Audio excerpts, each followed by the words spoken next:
just got back from the gym and I was compelled just to shoot this right now.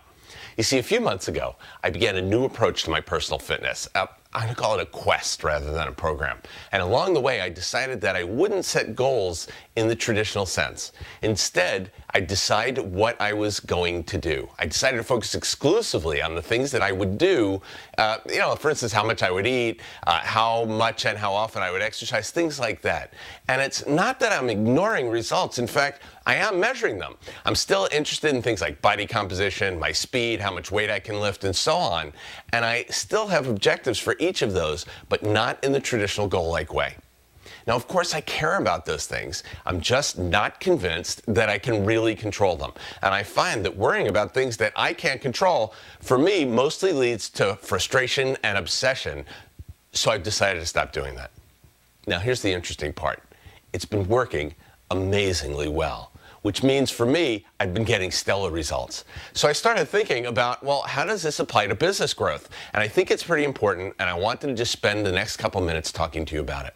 See, in the past, I had made the distinction between what I called action goals and what I called results goals. Action goals were how much of something you were going to do. Results goals of how much was something you were going to get. So mostly, what this caused was confusion for people. And as a result of my fitness question, I've defined a few new terms and a few new ways to use them. So the first one I'm calling mileposts, which I'm defining as an indicator of where I'd like to be along some metric. So these are like traditional results goals. How much revenue, how much profit, or maybe how many new customers, or, like how much revenue per customer. So you would set an intention to reach a milepost of an extra $1 million, or maybe acquire 10 new clients, each averaging $100,000 in revenue. Things like that. Now here's the shift, and it's a small shift, but the difference is profound. I finally figured out, after all these years, that while I might really want something, there was almost nothing that I could do to guarantee its achievement, especially achieving it by a certain amount of time. So finally, I've decided I'm not going to try. Now, before you go crazy, listen to the second term. The second term is called committed actions, which is just what it sounds like. So committed action might be specific numbers of sales calls, or maybe specific number of appointments set, or a certain number of letters sent, or web pages created, or maybe tweets per day, things like that, all done by a certain point in time. Now, these are not goals, right? Goals are like, here's where I'm going to try to get to. These are specific, definite things that you're committing to.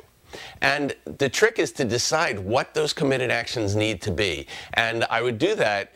By doing that, I would have to consider what my intention was. So I had an intention to get 10 new clients. I have to do a certain number of committed actions to do that. Now, truth is, I don't know if that many actions going to do it. You can commit to 100 sales calls, make those 100 sales calls, and produce nothing. But if you do, then you got to figure out why your 100 sales calls didn't produce anything. But you commit to 100, you do 100. You commit to 10 of some action, you do 10 of that action. And that's it. And that's something you can totally control. And that's the part I really like. I can totally control whether or not I take the committed actions. And I don't know about you, but I like things that I can control. So for instance, if I sell insurance, I cannot control whether I make any sales this week. No matter what, I can't control that. What I can control is how many prospecting calls I make.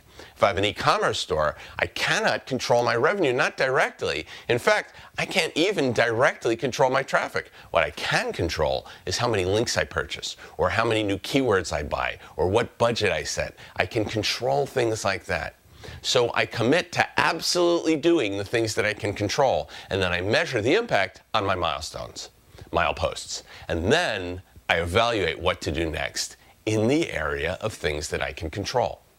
You see the distinction, right? And I believe it's really powerful in terms of accelerating results and eliminating frustration. Commit only to things you can control, the things that ensure will be done when you say they'll be done. And everything else is a result of those things. Got it? So here's the way you craft a plan. You establish mileposts, you guess or perhaps reason your way to some set of committed actions, you commit to taking the actions. Then you take the actions. Then you measure how far you've gone towards your mileposts. Based on what you've learned, you make any course corrections that you have to make, and then you keep going. That's it. The key here is not to stress about whether you reach the milestones. Just commit to the actions and do as many or as much of the actions as you said you would do. The results will be awesome.